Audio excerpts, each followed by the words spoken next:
Hello and welcome back to the MLB DFS slate breakdown for September 5th. We got a big slate tonight. We also have some football going on, but we are diving into the MLB tonight. I think it's going to be a fun slate to break down. And before we get into it, I'm your host, Tyler Wiemann. Come join us at LineStar. $39.99 per month gets you access to all we do, the props, the DFS. You get it all. One low price. With football just beginning, you might as well jump in on that yearly action. $239.99 for the year. Gets you all of the NFL season, all of the basketball season, and the rest of this year's MLB, beginning of next year's. Let's dive in. On this show, as always, we will start off by the perfect lineups yesterday, the winning lineups from FanDuel and DraftKings. Then we will jump into pitchers to consider and some stacks. Now, yesterday's review, real quick, getting over to DraftKings, the perfect lineup. We had Skeens, we had Pepio, two guys we absolutely talked about, two-man White Sox stack, two-man Yankees, 259.15 lineup score with almost using all of the salary. Even the winning lineup went to Smokey Jones, 88, who is $25K richer. They had Rodon, they had Pepio. Then they had a two-man Minnesota stack, two-man White Sox stack, some single game correlation between Angels and KC. One off of Grisham, one off of McCutcheon. Congrats to Smokey Jones. You got it done. They won by 3 points, 216.95. Then on to the FanDuel perfect lineup. We had Skeens, two-man Sox, two-man Yankees, one-offs after that with 329.2 and 34.9K salary used. And the winning lineup went to Mood 77, who had Skeens and had a game stack. Four-man White Sox, three-man Twins, one off of Mr. Witt to pull it off. Congrats to them and their 5K. Thank you guys for joining us. Jeff, hello. Glad you made it. Now, let's get into the plays for today, starting with some pitchers to consider on both sites. And our high-owned option of the day, we got Kevin Gausman, Chris Sale, Logan Gilbert. These three, might as well throw a glass now in that, as well as those four are all around similar ownership. Starting with Gausman, we got versus the Yankees. He has been dealing lately, 3.09 FIP, 24% K rate. He's definitely in an okay spot here, or has been pitching very, very well, but in a tough spot here. He's in Yankee Stadium, and with that, he pitches much better at home than he does away. However, fly balls 40%, not a thing you love to see against a Yankee team that hits the ball very hard, and they've been doing that lately. 299 ISO is wildly high. 250 average is fine, high WOBA, but strikeout rate. So there is a little bit of a boom bust situation here with Gausman. I don't mind the spot. Don't absolutely love it. I generally go away from Gausman when he's super high owned, as Bullet just threw out there as well. In the past, though, Gausman has done fairly well versus the Yanks. 235 average, 32% K rate, but those home runs are absolutely there. So the worry here is he lets a couple home runs go with people on base, and the Yankees kind of sink him. The upside, he limits those home runs, limits people getting on base, and that K rate plays up. So I think you can absolutely play him. I don't mind playing him a little bit. Don't totally love him, though, and that's my only my issue here. LineStar doesn't love him either, with only a 15.63 point projection. The consensus is right around there as well. Next, we got Chris Sale, 10.5K. I absolutely love this spot for Sale. Doesn't feel comfy. It's against Seattle, but 2.67 FIP over his last 20 with a 31% K rate. Then over the last 5, almost a 35% K rate and 2.04 FIP. Sale's on top of his game. He's been dealing. He's back from injury, and that he just picked up where he left off. He is allowing a little bit of hard contact since he's been back, which that is the issue going against Seattle as they hit the ball very hard, but they have been struggling a little bit versus lefties, and he's done very well versus them in the past. All in all, 30% combined K rate at 10.5K. Chris Sale is my favorite pitcher on this slate. Next, we got Logan Gilbert, 9.5K. 20-point projection, 2.2x. He definitely projects pretty well, and we have a 7.5 game total in this Seattle versus Atlanta game. Gilbert, my issue with him, averaging 60% less fantasy points while away. Not a great spot versus a Braves team that has been hot. And he also hasn't been dealing lately. 4.7 FIP over his last 5, 3.28 over the last 20. He is a guy with significant upside, though, and he's sub 10K, which is interesting. He's allowing a lot of hard contact. He can definitely turn it on. And this Braves offense, while it's good, doesn't scare me a ton. However, with Kim in that lineup at shortstop, it does look much, much better and has fewer weak spots. Hopefully Profar is back with from paternity leave today for them as well. He has been very hot. They definitely want him in that lineup. Team BBP, Gilbert's been good versus them in the past. 25.7% combined K rate. I don't mind some Gilbert at all. I do prefer Gilbert and Sale over Gausman. Next, we got Tyler Glasnow, 8,900. We got a 17-point projection, and he got up to 100 pitches last start out, which is interesting for sure, just for that ceiling outcome. Yes, new dad energy from Profar is he's got the dad strength now. You know, he already had one kid, so I guess now he has double the dad strength. But all in all, yeah, Profar, congrats to him. Glasnow, we know who he is as a pitcher. He's very good. 3.58 FIP over his last 5 is solid. 28% K rate. He absolutely has that upside.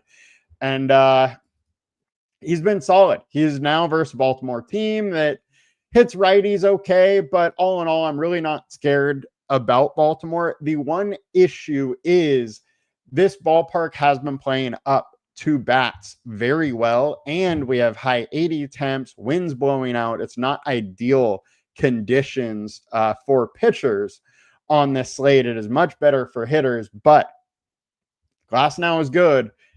His ceiling, he's priced too low, and I don't mind getting some to him in this spot. I would even prefer him over Gausman. Next, we got to talk about Nick Pivetta. He's getting ownership. It's in Coors. And I got to tell you, I am totally off Pivetta. I am not going to play him. One, he's been worse away all season long. Colorado's hitting Pivetta well. Very small sample size, so don't look too much into that. But they hit righties good. 330 Woba, 170 ISO. And let's look at Pivetta's player card in Colorado. In May, gave up 6 earned runs. Last year, gave up 7 earned runs. 2018, very far away, but 6 earned runs. 2017, 6 earned runs. He has had an issue in Colorado his whole career. Just don't think that plays up well here. He is a guy that routinely does allow a lot of fly balls, a lot of hard contact, and that can just bite you in Colorado. Wow, he has been a much better pitcher this year, and somebody I've been on all season long. I just can't do it, and makes me very sad for my Pivetta best ball lineup. They're holding Pivetta back. They know how bad he. Yes, I've been trying to bet on. Yeah, and it also should be stated that right now the Padres actually have Pivetta as TBD, We don't know for sure that he's going to be a pitcher. He has just been assumed. And so we pushed him out there. It could absolutely change throughout the day. So Timothy, I'm glad you said something about it to remind me about that. Hunter Brown is actually in a very similar spot. I wanted to make sure we had a projection for him up before the show, but for Houston, he is still TBD as well, and we're going to talk about him in a pivot. Now let's get to some pivots. Christopher Sanchez, 9,700. We have met 20 or 2.5x. He's only coming at 11% owned. He's 9.7K. Best value on the slate presented by LineStar, and he's in a decent spot. Miami's striking out a lot versus lefties. Low WOBA, low ISO. Only 24 plate attempts, but he's done very well versus them in the past. The only negative aspect is that Sanchez is better at home. I'm fine going to Sanchez, and I'm probably going to get a lot about him. 1.5 FIP over the last 5, 27% K rate over the last 20, 2.38 and a 25.8% K rate. All in all, I think Sanchez is in a great spot, and I'm going to have a lot of him. Miami just hasn't been that good versus lefties, and I want to take advantage of that, especially at lower ownership. Next pivot, we got Jose Soriano. Look, Soriano has been super streaky this year. He went on this streak of just great games, struggled a little bit, and now he's back. 6 earned runs, 6 Ks versus the Dodgers. At the A's, he didn't do well. It should be noted, this is the A's team that he is going to be facing. At Texas, 5.2, 0 earned runs, 6 Ks. At Houston, 7 innings, 0 earned runs, 8 Ks. He's been on fire. And with that, I want to lean into a little bit. He has been a guy that's been streaky this year. Now, it is not a comfy spot. I got to bring up this BVP data against the A's. He's got lit up 69 plate attempts, 371 average, 6 home runs, 403 ISO. He's frankly has not been good versus them, but he's also been on fire lately. He has a 3.58 FIP over the last 20, 3.83 over the last 5. StatCast data looks great. All in all, at low ownership and a low price, I think it makes some sense to play some Soriano, even though it doesn't feel great. It's not the comfiest click in the world, but we do have him at 2.3x, 7,100 for that ceiling. It's just cheap. Timothy, thank you for the love. Very much appreciate it. And I'm glad you guys are liking the live shows. Now, Hunter Brown, 10.3K. Now, we got to talk about the fact that he is TBD as far as a pitcher. Houston has not officially made him a probable pitcher today. So understand this could change, but the dude has absolutely been dealing 3.5 FIP over his last 20, 3.35 over the last 5, 22% K rate over the last 5 has been the downside of him. He hasn't shown the upside that he had earlier in the season, but that could easily revert back, and I'm fine playing Brown, especially at super low ownership. He can give you access to that Gilbert Sale-like ceiling at way lower ownership, so you get some leverage, and I have some interest. This Texas lineup doesn't scare me a ton. They're decent, but they're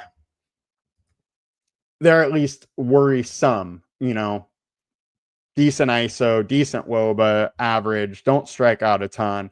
All in all, I'm in for Brown. The BVP data supports it, and there is enough ceiling here to warrant it. Couple other spots I want to just very quickly touch on. Pablo Lopez is back. He's making his first start. He's a very solid pitcher. He went 5 2/3 in his last rehab outing, so he very much could be a full go. So if you like his spot, by all means, play him. Then Cam Schlittler, 8.5K. Young Gun has been pitching well lately, and with that, I need to make it a point about talking about him. 2.5 FIP over his last 5 with a 29% K rate over the last 20, 27% K rate, 3.93 FIP. Pitcher Statcast data is fine. It's just the splits. Toronto's been on fire. Can he miss the bats of Bichette and Springer, who have been just on insane runs lately? That's probably what it comes down to for Schlittler. I don't mind having some. 8.5K is fair. His ceiling output warrants that. Ownership is low. I don't mind taking some chance. Not going to go all in on the spot, though. Now, let's get over to FanDuel and check it out over here. Timothy, you like the Tole K ladder? I'm absolutely fine with that. I think it's a very interesting spot. Do you think Sale has another gem today? I do. I love Sale today. He's probably my favorite pitcher for the day. Schlittler would be fine if Toronto struck out more. Yes, that is the issue with Toronto. Glad you pointed that out, Bullet.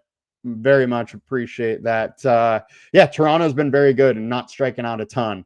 It's another one of those not comfy clicks, but hey, that's why he's low owned. People don't want to do it, and there's some leverage in that. And all right, FanDuel high owned pitcher. If Pavetta's coming high owned, I am going to go so hard on Colorado stacks. This may change throughout the day. 9.6K is probably a little too cheap for Pavetta, but I like the Colorado side. Sale, 10.4K, love it. Sanchez, 10.2K, love it. Glasnow, 9.8, totally fine going there. Going to have a decent amount. Soriano is in play even on FanDuel, as is Gilbert. Also, Hunter Brown. Pitching on FanDuel is just easier because you only have to pick one. You really, really need that upside because you need a guy that's going to be able to work deep into games, get some Ks, get over that 50-point mark. And with so many good pitchers, it's hard to go real down the list today on FanDuel with pitching. Let's get over to some stacks now. All right, high-owned stack of the day. No surprise, San Diego versus Freebomb. San Diego is better versus righties. Freebomb just isn't good, though. I am totally fine going here, and the bullpen is awful behind him. Should note, as far as hitting weather-wise, we do have decent winds coming in today. I think it's 8 or 9 miles an hour blowing in, and that definitely hurts the overall hitting production. Temps, high 60s, low 70s to start the game. I'm fine with some San Diego. Don't absolutely love a spot. Don't hate it. Colorado ends up playing San Diego hard in Colorado every single series in Colorado, though. Highest projected, we got Yankees, Padres, Phils. Yankees versus Gausman is a very interesting spot. I don't mind a little bit. He is a little bit boom bust. We talked about Padres already, and Phillies versus Bellagio. Bellagio, 4.99 FIP over his last 5, 4.23 over his last 20. Phillies make a ton of sense as well as a lower-owned stack. High value, we got Cleveland and Texas.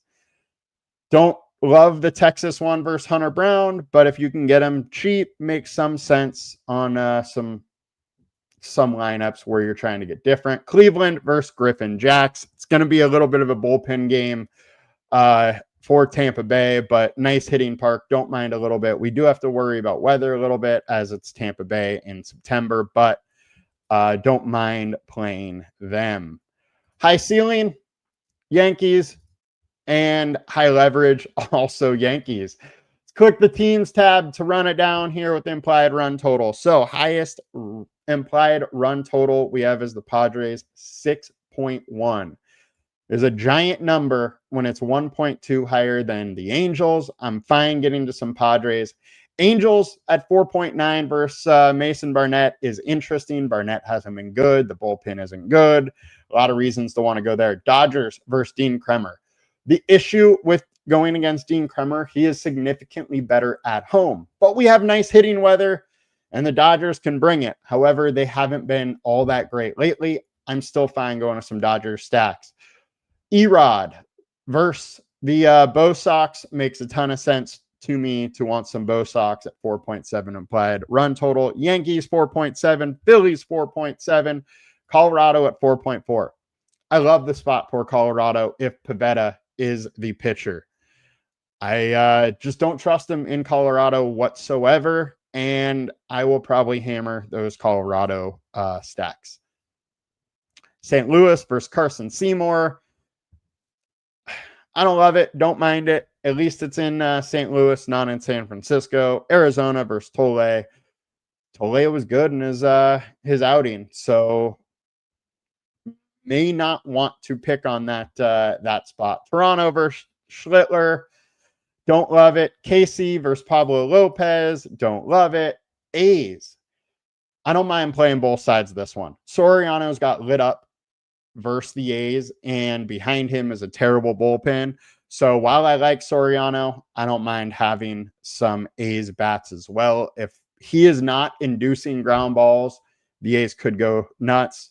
Soriano needs to miss bats and needs to make ground balls happen to succeed. Baltimore versus Glasnow. Best hitting weather on the slate, but Glasnow is great. I don't mind a little bit of Baltimore, not going to go overboard. Tampa Bay versus Gavin Williams is super interesting to me. FIP of 5 over the last 5, 4.69 over the last 20. Nice hitting park. Tampa Bay can absolutely outproduce their implied total as well. Atlanta, Gilbert's worse away, but good pitcher. Houston versus Merrill Kelly. I don't mind some of Houston.